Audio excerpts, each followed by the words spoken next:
This is Joshua Hart here for Seconds Out. Delighted to be joined by Nick Campbell today here over Zoom. Nick, I appreciate your time. First one of 2025. How is everything, mate? You all good?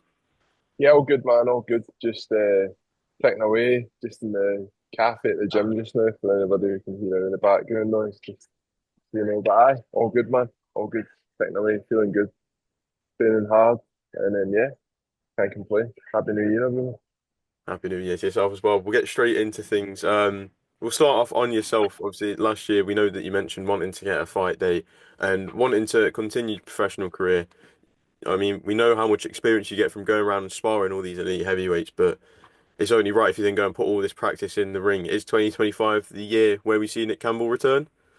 Yeah, listen. Hopefully, I'm actually carrying a little bit of an injury at the moment, which I'm having a little bit of bother with. So I'm in the middle of rehab and all that. But listen, you never say never. If the right opportunity comes up, right fight, always keep myself fit, always train hard and see what happens. So you never know. But I'm always happy to jump on here and put a lot of rubbish for you, Joshua. So it's all good. Just on the injury, how long is the rehab process going to take for yourself? When can you be back to full fitness? Yeah, I mean, I'm still been carrying it for a while, and I'm kind of a typical sportsman that just doesn't really deal with things. Just puts them to the, I'll be all right, I'll be all right. So probably not done myself any favors, but hopefully I'm hoping in 2 months I could be back to full fitness. So yeah, fingers crossed. How important is it as an athlete? Obviously we see this a lot, and especially with boxers, they'll be carrying like a small injury, and they just try to push it away. I think one of the most notable ones that I've seen recently is Tommy Fury talking about a hand injury that he did in I think December 2019 and didn't get it sorted until the end of 2023. Yeah, How important is it that when you just do feel that small bit of bother, it's just important just to go get it sorted then straight away rather than just tell yourself you'll be all right. massively. Listen, I think it's a fighter's mentality that I'll just go on with it, I'll be okay.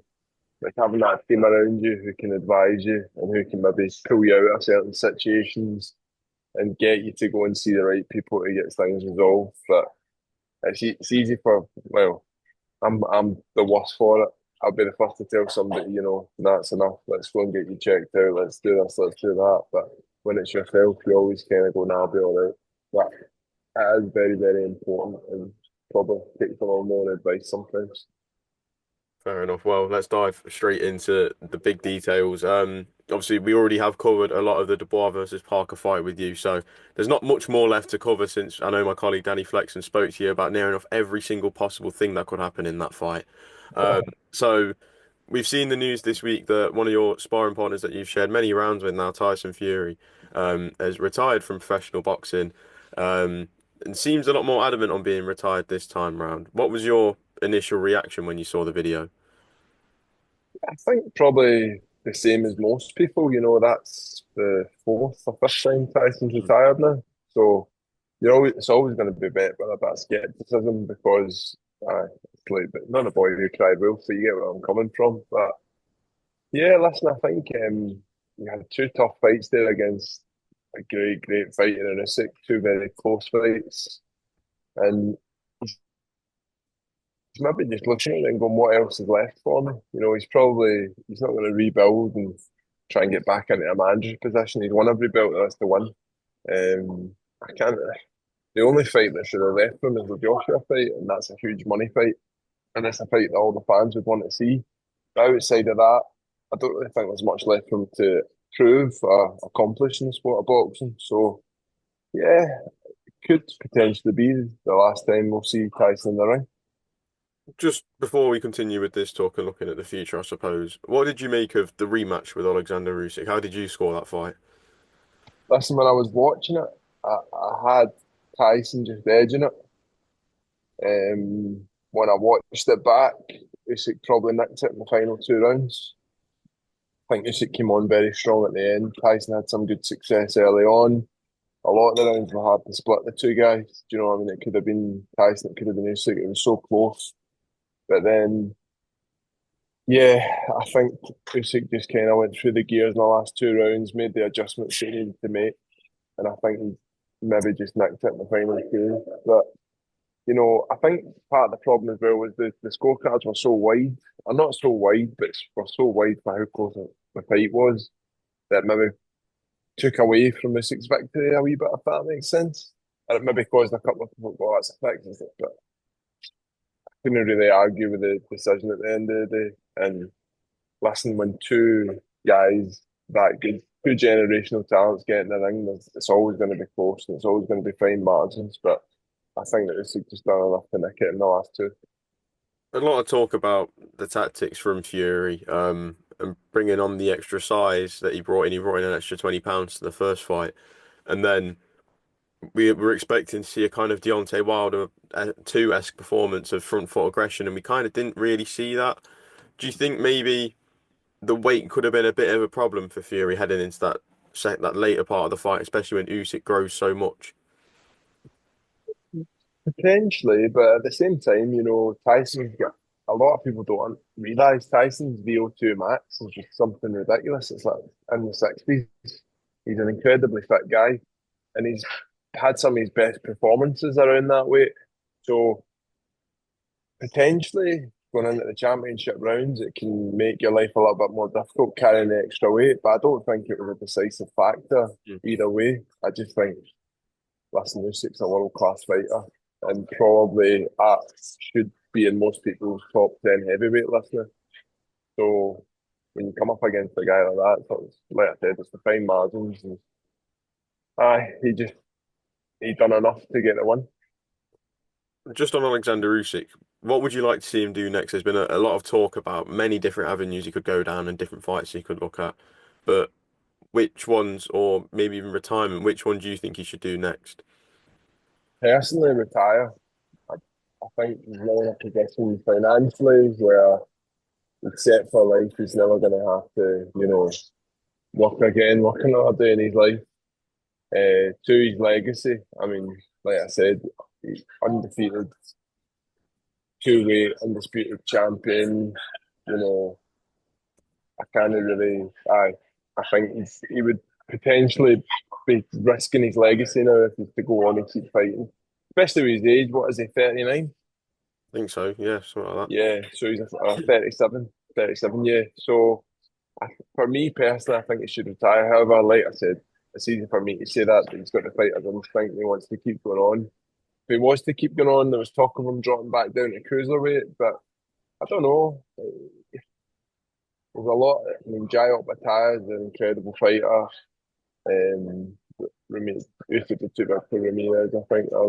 Is it Ramirez? Yeah, you got Ramirez as Yeah.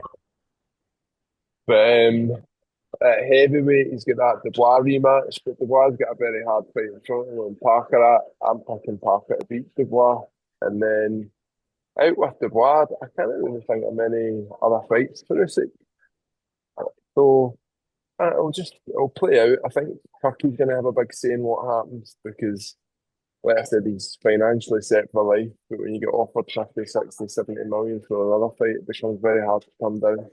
So be interested to see what happens. I think after February 22nd, we'll get a better idea of whether Usyk's going to retire. We'll see him back in the ring.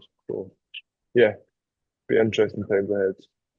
for Tyson Fury. Obviously you mentioned the previous retirements that he had, but there is that different element to it this time. And all the other times he'd retired, it was because he just wanted to go out on top. And one thing that I've heard a lot of people say is Fury was never scared of fighting Usyk, but was scared of losing to him. And now that he's lost two fights, so all the belts are still tied up. Dubois is going to have a mandatory to deal with after the Parker fight.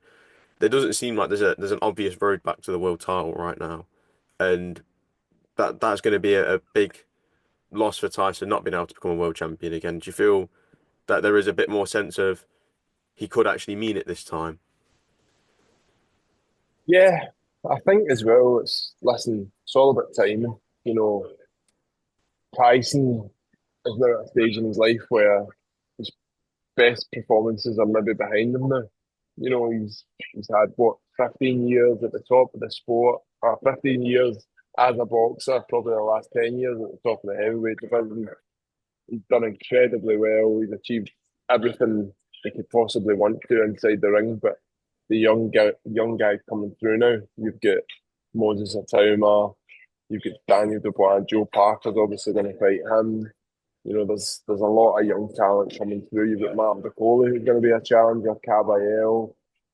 So really, I mean, like I said, I think the only fight left for him is the Joshua fight if he wants that, and that's the big if he wants to take that fight. Now, let's say probably for Joshua as well. The only fight left for him is Tyson Fury with a massive payday, 90,000 in front of 90,000 fans in Wembley in front of a big British fight crowd would be incredible spectacle to see.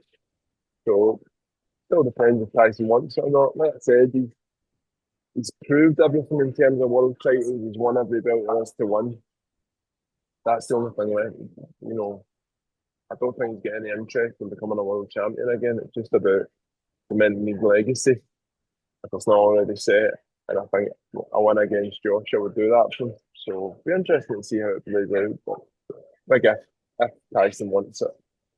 If we are to still get Tyson Fury versus Anthony Joshua, how would you see that fight unfolding? Listen, that's like I said, I think people are gonna think because he was beat twice by Usyk, he's not the fighter he was. Usyk's an exceptional generational fighter. Like Usyk's 1 in 10 billion. You know what I mean? You don't get guys like that too often. So there's no shame in losing to a guy like that in the manner which he lost. Two real close, hard fights where people were split on who they thought won. So Tyson's still a world class fighter and probably the best British fighter of his generation, heavyweight of his generation, one of the best heavyweights of his generation. I think he beats Joshua. I think he'd outbox him. Chin's too good. He's got too much IQ for Joshua. I think Joshua's finished now, personally. Done incredible things for the sport, an incredible fight. And listen, when I say he's finished, he's not finished. He's still going there and not 90% of the guys out. I just don't think he would beat Tyson Fury. And I don't think he would go on to become a world champion again if he tries to go another. So that's what my opinion on the matter. Obviously, you mentioned Anthony Joshua and maybe not having as much of a chance against Tyson Fury, but over the New Year's period, he was away in Nigeria and did an interview with a local news outlet in which he stated that he's going to become a three-time world champion this year. He said at the Ring Magazine Awards, he knows what he brings to the table and knows that there's still fights out there for him. So if it isn't Tyson Fury next, and he is going to fight on, what names stick out the most for you as likely opponents we could see AJ in the ring with this year?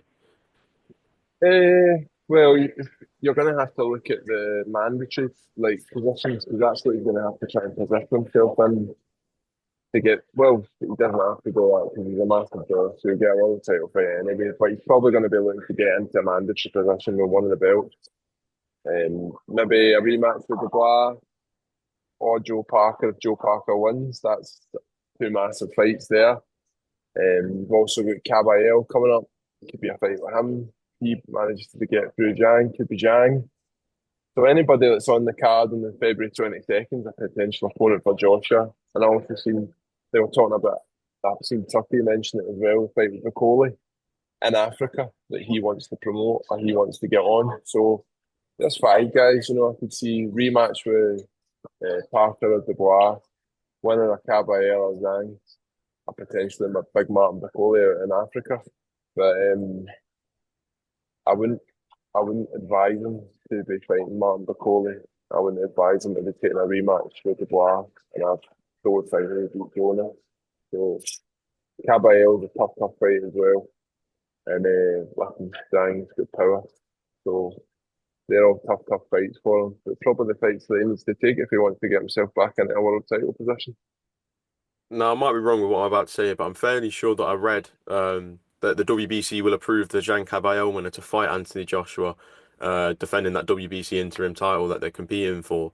How do you see Zhang versus Kabayel playing out?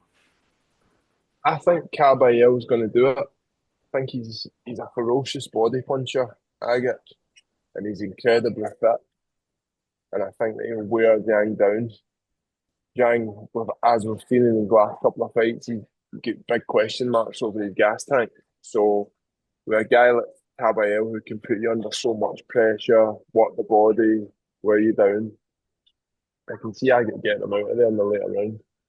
Having said that, like I said, Zhang's an incredible power puncher, very technically good, very good boxing IQ, and obviously a big, strong southpaw, which is a hard task. So you can't rule him out, but I can see Kabayel winning that by stoppage round 10 to 12.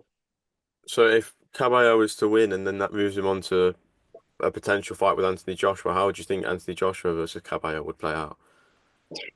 Again, like I said, I think Kabayel's a very good boxer, very fit, and he's a ferocious body puncher. I think he's got a chance against anybody. Um, like Joshua, very good boxing skills, powerful man. It's an interesting matchup, but given his last couple of performances, I'd have to go with Cabayel. Like I said, I don't think Josh is finished, but I just think at that top level, it's going to be a hard night for him against any of those men. Do you think it would be fair to say that Agit Kabayel could be one of the most underrated heavyweights in the scene right now, given the wins that he's had and the names that he keeps going to fight? Do you think it's fair to say he's probably one of the most underrated heavyweights at the moment? Um, he's definitely in the top 10, probably in the top six for me. Um, but he's come under the radar a little bit. He's had two massive wins, like against who was it? He fought. It was Arslan Beck, Mine's went blank. it was Matt Mike Woodall. Mudov and Frank Sanchez. Yeah, so two big wins against two big bogeymen in the division as well. Guys that were tipped to go on and do big things. If he beats Zhang, then he really cements his position in that top five. And then, yeah, he's going to be knocking on the door at massive fights. So, yeah, he is a great fighter. He's had two great wins.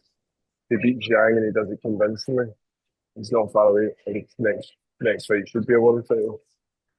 Just lastly, I need to get your thoughts on Moses Itauma. We saw his what was meant to be his toughest challenge yet against MZ McKean on the Usyk Fury undercard, and we know that Moses Itauma is a special fighter, and special fighters do special things, and we saw a very special one-round demolition job in that ring that night. What did you make of Moses' performance, and how far can he really go? Biggest thing with Moses Itauma is his confidence for me. Not arrogance.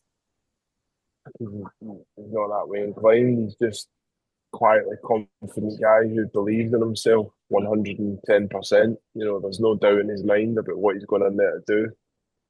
And that's quite impressive for a 19-year-old guy going in against massive heavyweights, massive punchers themselves, dangerous men. So there's no question, he's got the skill set, he's got every punch in the book, he's southpaw, he's quick as a middleweight. But for me, it's his mindset and his attitudes. He believes that he deserves to be there. And everything we've seen from him so far, he probably does. Just one last thing now. We know that Moses is fairly highly ranked with the WBO and some of the other governing bodies. Do you think that we could be sat here this time next year saying Moses Itauma is a world champion or is on the verge of becoming a world champion? I think that when Joe steps into the ring against Daniel, Joe's going to be stripped of his WBO interim title because he's not the WBO champion and he's fighting for the IBF belt for some rule that they strip you of the belt if you're the interim champion fighting for another federation or organisation. So I think that's why Joe's been stripped of it as well, is to make a fight with Moses and whoever it may be for that belt. I could see maybe if Otto Allen gets through Derek Chisora, I think we could see Moses versus Otto Allen for the WBO interim world title. How do you see Derek Chisora versus Otto Wallin playing out? Yeah, listen, I think Derek's he's great value. Do you know what I mean? I was watching some of his interviews when he was at the Ring Magazine Awards, and he's just a character, isn't he? You love him or hate him, but he's entertainment. Do you know what I mean? You want to tune in and listen to him, see what he's got to say. So I just think he's a bit old now. He's a warrior, but Wallen should get the job done. Wallen's had a few underwhelming performances as well, don't get me wrong. And if you don't turn up on form with Derek, he could be in trouble. But I do think that he'll come out get a decision. I'd go for Wallin by decision on that one. But I expect Chisora to give him a hell of a fight. It'll be interesting. But no, I'd pick Wallin to go by decision on that. And then I'm pretty sure he's going to fight Itauma next for the WBO. And that, just reading between the lines, nobody's told me that. And Mm. this is just my own opinion. What I've seen online, I could see that happening. Well, Nick, appreciate your time as always. Thank you for hopping on again this morning, and hopefully we get to see a big year for yourself this year. Cheers. Yeah, listen, thanks, man. Thanks for having me. Hope everyone enjoyed listening to me. And I speak to you soon, man. Thank you.